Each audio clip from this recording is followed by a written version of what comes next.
अस्सलाम वालेकुम, welcome back to my YouTube channel Urdu plus. आज हम इस वीडियो में ये समझने वाले हैं कि लैंग्वेजेस के पेपर की स्टडी हमको किस तरीके से करनी चाहिए।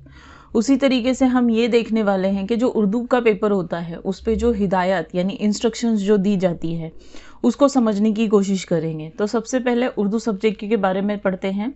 तो उर्दू सब्जेक्ट के जो सवालिया पर्चा होता है जिसको सरगर्मी नामा यानी एक्टिविटी शीट कहा जाता है, उसमें कुछ इंस्ट्रक्शंस दिए होते हैं और उसको समझने की कोशिश करते हुए हम अपना पेपर आंसर शीट जो है अच्छे से मेंटेन कर सकते हैं।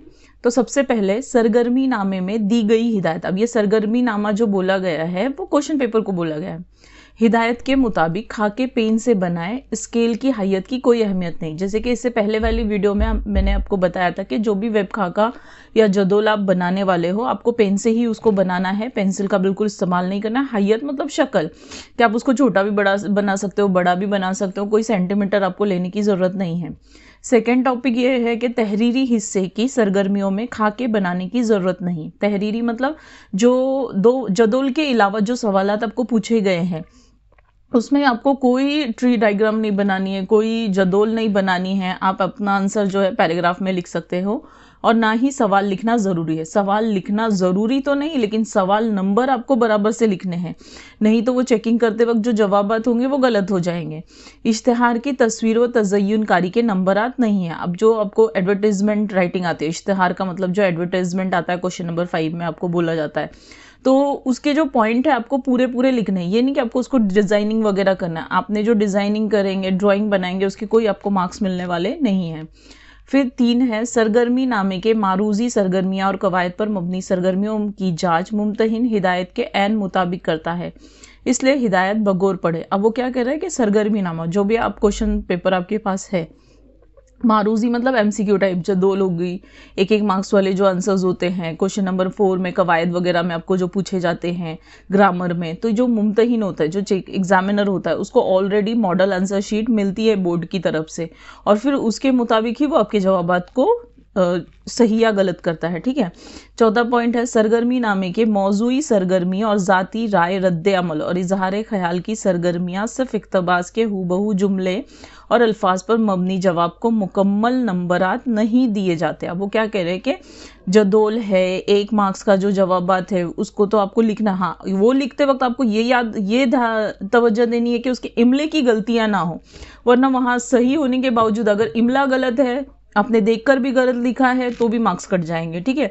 तो उसी तरीके से उसके अलावा जो पर्सनल रिस्पॉन्स के क्वेश्चन आपको जो पूछे जाते हैं जाती राय के, तो आपको जदोल में से कॉपी करके नहीं लिखना है। कुछ अपना इजहार ख्याल, आप क्या सोचते हैं उसके बारे में, क्या समझते हैं, उसको भी लिखना ज़रूरी है। आपका रद्द अमल क्या होगा, आप किस तरीके से रिएक्ट करेंगे, उसको लिखना ज़रूरी है। फिर नेक्स्ट आता है कि और आपने अगर पैराग्राफ का ही पूरा आंसर देकर लिख लिया, पूरा पैराग्राफ का पैराग्राफ उतार दिया, तो ये नहीं कि आपको आउट ऑफ, जैसे 3 मार्क्स का क्वेश्चन है या 2 मार्क्स का क्वेश्चन है तो 2 में से 2 मिल जाए, 3 में से 3 मिल जाए, ये चीज़ नहीं होगी। तो यहाँ पर आपका इस आंसर में फहम मतलब आपकी सोच कहाँ तक जा रही, आपने मुशाहिदा, आपने उसको किस तरीके से समझा है, उसकी तफहीम को मौसर अंदाज़े बयान पुरकशिश ख्यालात को नंबर दिए जाते हैं।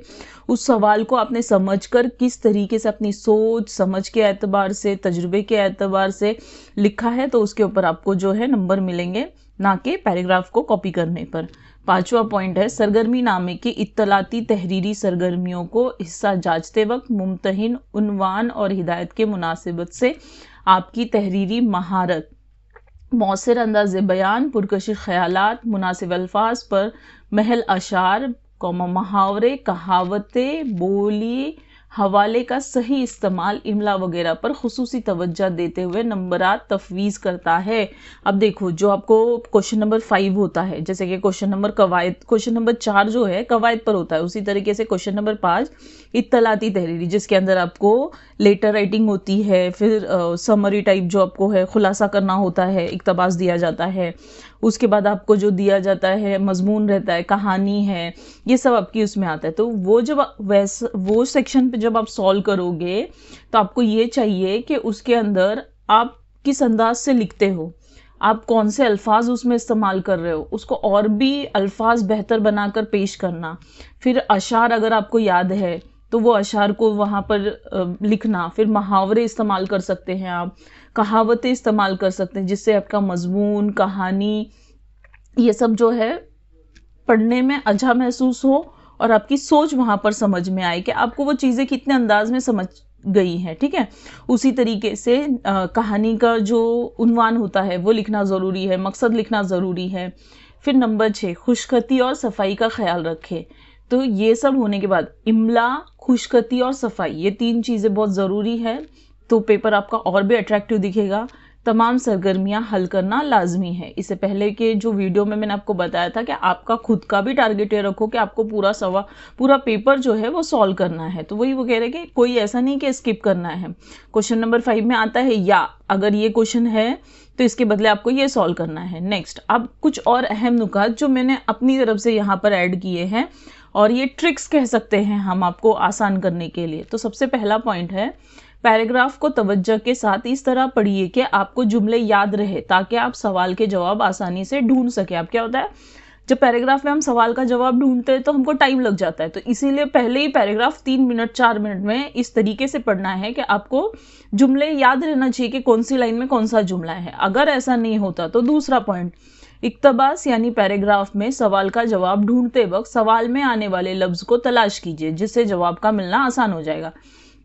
अब क्या करना है, पहले सवाल पढ़ना है, सवाल में जो लफ्ज देख रहे हो आप, वही लफ्ज को आपको पैराग्राफ में ढूंढना है कि कौन सी लाइन में है, तो आपको आसानी से जवाब मिल सकता है। तीसरा पॉइंट, जवाब लिखते वक्त सवाल लिखना जरूरी तो नहीं, पर सवाल नंबर का सही होना जरूरी है। इसलिए इसके पिछले स्लाइड पर भी मैंने आपको बताया था यही पॉइंट कि सवाल आप नहीं लिखते हो ठीक है, लेकिन सवाल का नंबर आपको बराबर लिखना है जवाब लिखते वक्त।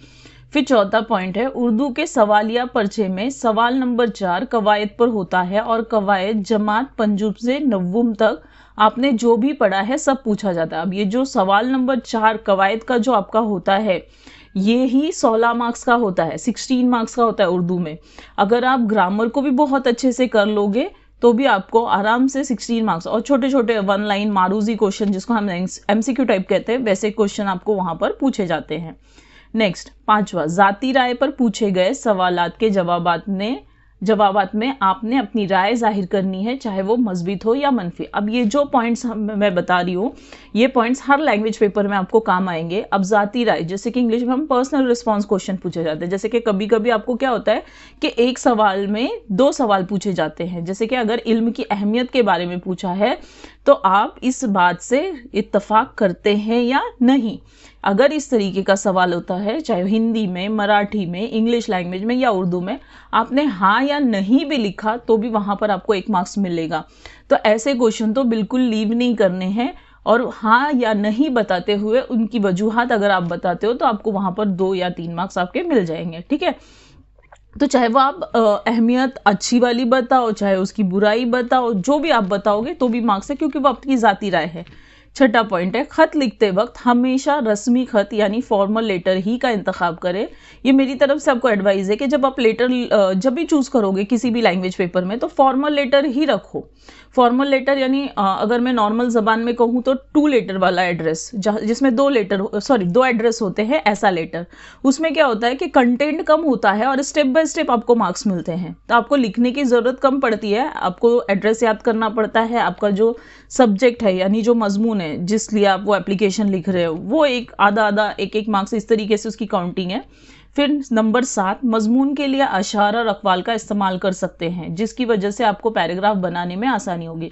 अब इससे पहले वाली स्लाइड पर भी हमने देखा कि अगर आप अशार और अकवाल, मुहावरे, कहावतें अगर मजमून में इस्तेमाल करते हैं तो वो मजमून और भी खूबसूरत मालूम होगा, जिससे आपके नंबर बढ़ सकते हैं। और अशार से ऐसा होता है कि जो अशार आप इस्तेमाल कर रहे हो, ठीक है, उस अशार की तशरीह अगर आप अपने पेपर में करते हो तो भी वो पैराग्राफ बनकर मजमून अच्छा खासा बड़ा नजर आएगा।